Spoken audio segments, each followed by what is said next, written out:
দেওয়া উচিত। কোটার মাধ্যমে অযোগ্য একজন ডাক্তার নিয়োগ দিবেন, তখন ডাক্তারের হাতে রোগী মারা যাবে। যখন আপনি একজন ইঞ্জিনিয়ার, অযোগ্য ইঞ্জিনিয়ার আপনি নিয়োগ দিবেন, সে চাকরি পাবে, তখন দেশের স্থাপনা ভেঙে পড়বে। যখন অযোগ্য শিক্ষক হবে, শিক্ষার্থীরা শিক্ষা পাবে না।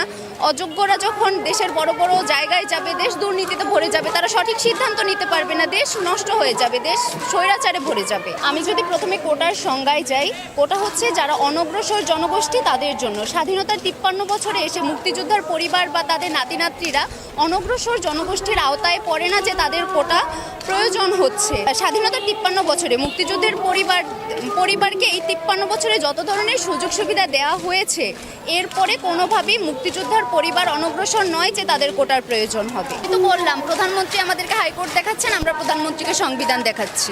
প্রধানমন্ত্রী হাইকোর্টের কথা বলছেন, আমরা সংবিধানের কথা বলছি। সংবিধানে সুযোগের সমতা আছে। আমরা মেধাভিত্তিক নিয়োগ চাই এবং কোটাকে ন্যূনতম পর্যায়ে নামিয়ে এনে আসলেই যারা অনগ্রসর জনগোষ্ঠী, যারা ফিজিক্যালি চ্যালেঞ্জড, যারা আদিবাসী, সুযোগ সুবিধা থেকে বঞ্চিত, আমরা শুধু চাচ্ছি তাদের জন্য কোটাটা বহাল থাকুক একটা ন্যূনতম পর্যায়ে।